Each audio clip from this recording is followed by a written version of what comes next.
그 박스에 뭐가 들었대요? 아무것도 없어요. 뭐라고 읽어야 돼요? 읽으신 거예요 이거? 데코레이션용 있죠? 어쩌면 정확할 수도 있습니다. 얘기해드릴까요? 판사 딸을 뭐 X를 한다던가. 자기소개 좀 부탁드릴게요. 저는 29기 법무사 시험에 합격한 이희선 법무사입니다. 법무사라고 하셨는데 정확히 법무사는 어떤 직업인가요? 법무사는 법원에 들어가는 서류, 검찰청에 들어가는 서류, 등기소에 들어가는 서류를 작성해서 내는 그런 직업입니다. 서류를 대신 낸다고요? 서류를 내는 게요, 법원에서 서류가 엄청나게 많이 처리가 돼요. 예를 들어서 판사님 같은 경우에는 1년에 한 500건 정도의 서류를 처리한다고 하고요. 등기관 같은 경우에는 하루에 100건 정도의 등기를 처리한다고 합니다.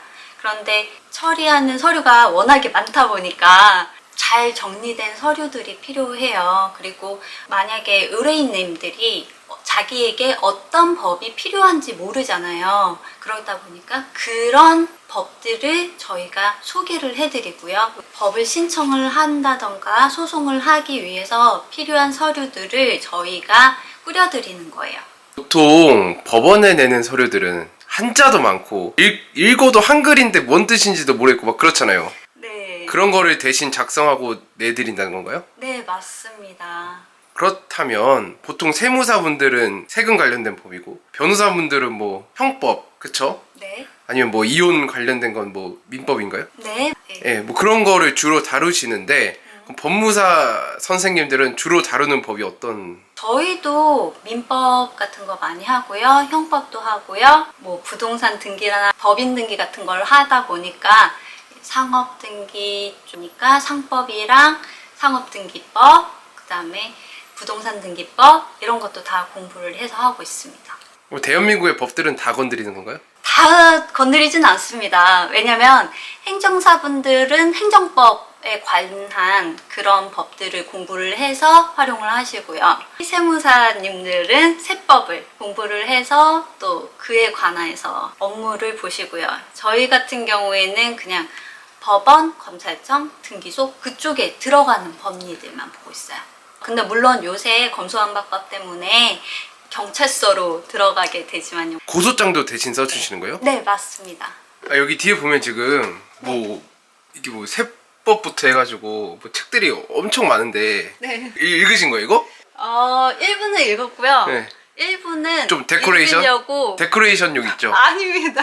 읽으려고 계획하고 있는 거예요. 아 계획 네. 그러니까 여기 보니까 계획한 것도 있고 그렇죠. 읽은 것도 있다. 데코용은 아니에요. 그러니까 다 읽어야 된다는 거죠? 그렇죠, 맞아요. 어. 필요한 부분이니까. 근데 네. 이제 법무사들마다 자기가 생각하는 노선이 있어요. 예를 들어서 어떤 법무사님 같은 경우에는 재건축에 관한 법을 열심히 공부를 하시면서 뭐 재건축, 재개발 뭐 이런 데에 관한 뭐 등기라던가 소송이라던가 그런 걸 또 하실 수 있죠. 그런 방향으로 가실 수도 있죠. 저한테는 그런 게 없잖아요.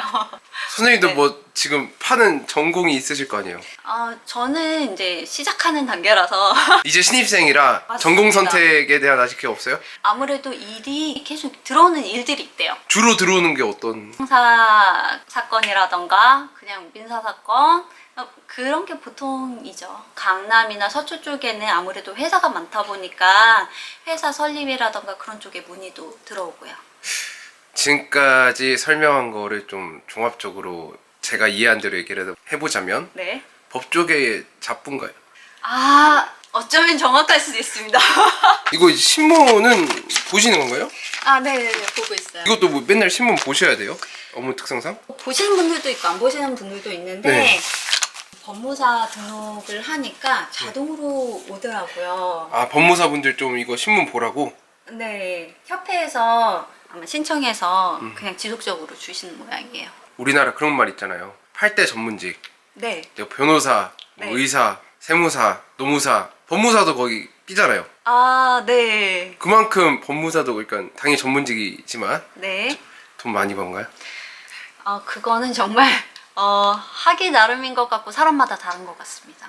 최대 맥스로 내가 법무사로서 돈을 제일 많이 버신 분 얼마까지 버시? 들은 거 얘기해 드릴까요? 들은 거. 어떤 분 같은 경우에는 한 달 일해서 차를 사고 한 달에 그냥 한 달 일하고 차를 산다고요? 예전에 이제 그렇게 사셨다고 얘기를 들어서 아, 법무사로 내가 진짜 일 잘하면 한 달 일하고 그냥 뭐 차 한 대 정도는 그냥 살 수 있다. 그런 분 같은 경우는 상위 0.1%도 안 되지 않을까요? 솔직히? 법무사계 전설이다. 아, 그쵸. 그렇게 되실 생각이 있으신 거죠? 노력하고 싶다. 그만큼 노력하고 싶다. 어쩌다가 이 직업을 선택하게 된 거예요?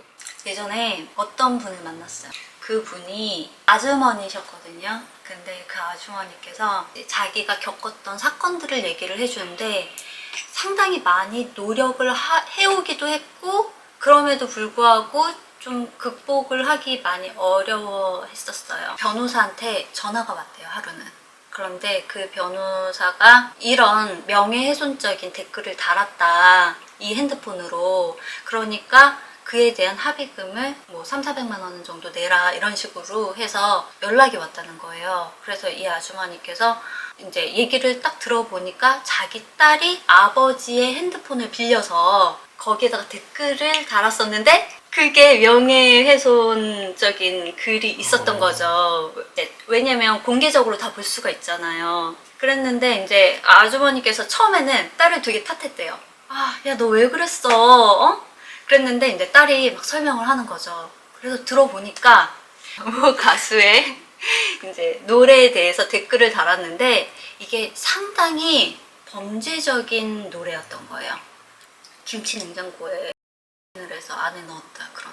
이 딸은 되게 음악을 너무너무 좋아했던 거예요. 그래서 자기가 좋아하는 음악으로 그런 노래를 만들었다는 거에 대해서 너무 충격을 받았고 뭐 미쳤다 막 이런 식으로 댓글을 달았고 그런 댓글이 되게 쭉쭉쭉쭉쭉 이어져 있었던 거죠. 네네. 그리고 이 댓글을 쓴 지 한 2, 3년 지나고 나서 이제 변호사한테 연락이 온 거죠.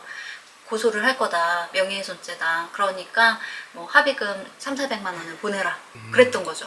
근데 그 아주머니가 딱 봐도 정말 미친 것 같은 거예요, 가사가. 그러니까 욕먹을만 해서 욕을 했는데 그쵸. 내가 왜 돈을 내야 되냐, 이런 입장. 그렇죠, 맞아요. 그 가수가 그것만 쓴 게 아니라 뭐 판사 딸을 뭐 한다던가 막 그런 거 있잖아요. 그런 걸 정말, 가사로 썼다고? 너무 충격적이죠. 와, 도대체 이런 걸로 고소를 당해서 돈을 내야 된다는 게, 합의금을 내야 되고 혹은 처벌을 받는다는 게 이분한테는 너무 이해할 수 없는 거예요. 그래서 근데 많은 분들이 거기다 대고 합의금을 줬대요. 그러니까 엄청나게 돈을 많이 버셨겠죠?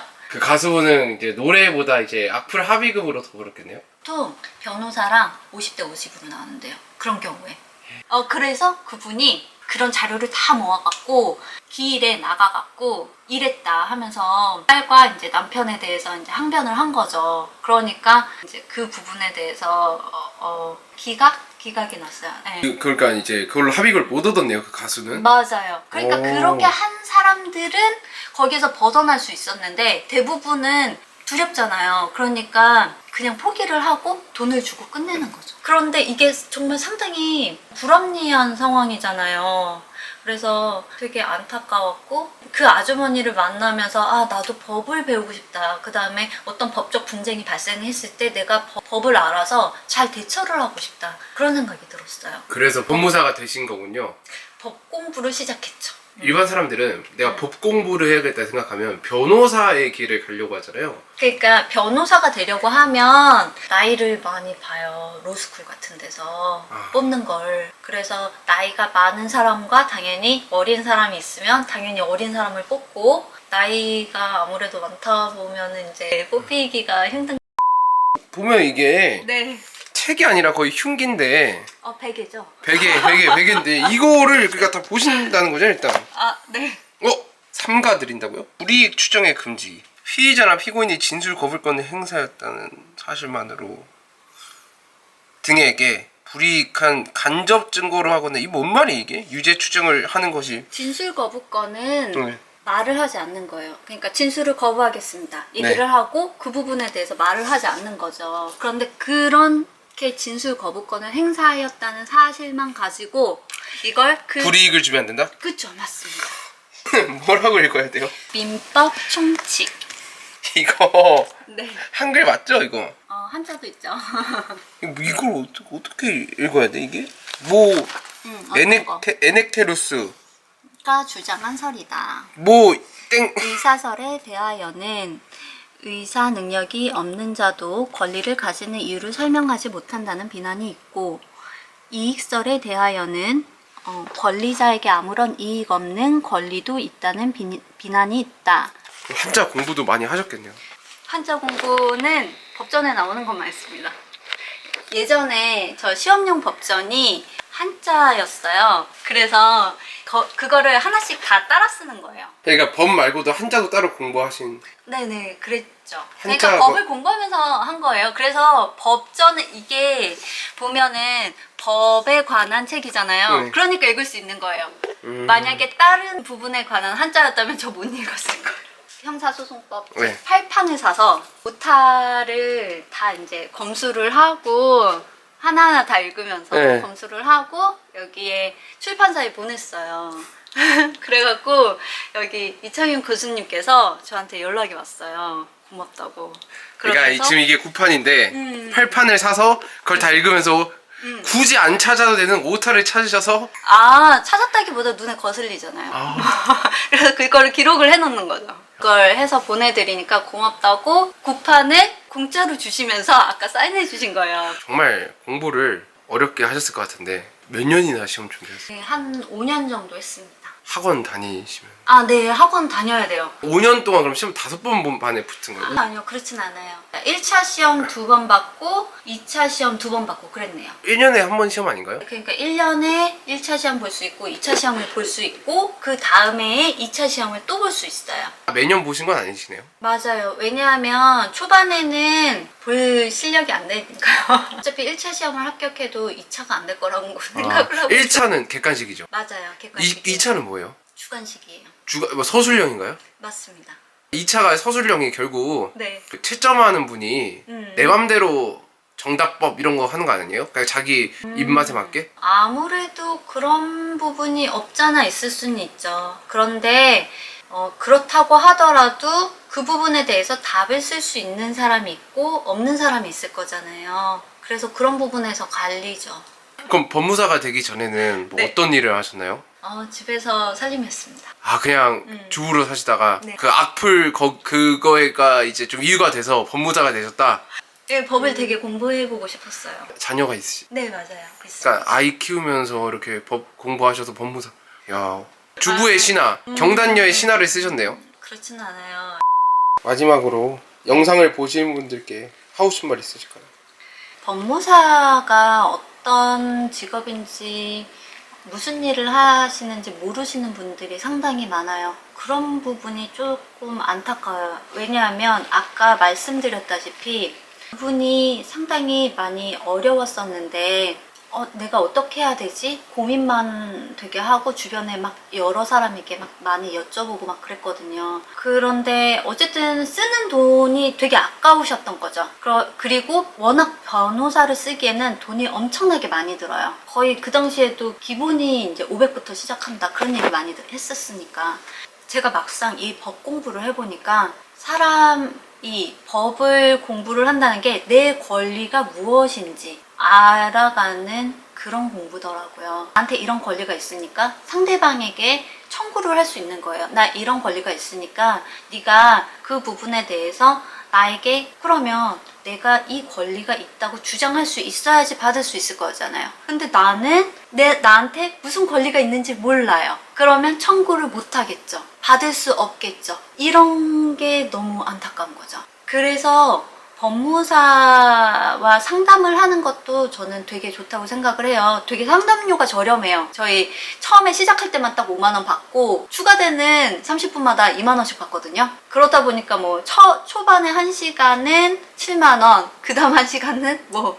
2만 원씩 이렇게 30분마다 하게 되면 두 번째 시간은 4만 원 뭐 이렇게 되는 거니까. 그런데 상담을 해서 나에게 내가 청구할 수 있는 권리가 뭐지? 그 다음에 내가 법원으로부터 내가 도움받을 수 있는 게 뭐지? 그런 걸 알게 되면 이분이 삶이 훨씬 더 나아질 거란 얘기죠. 내가 피해가 있고 불합리함이 있고 그럼에도 불구하고 계속 꾹꾹 참고 살아갈 게 아니라 법무사를 통해서 내 권리를 찾을 수 있게 된다면 그 삶이 훨씬 더 나아질 거란 얘기죠.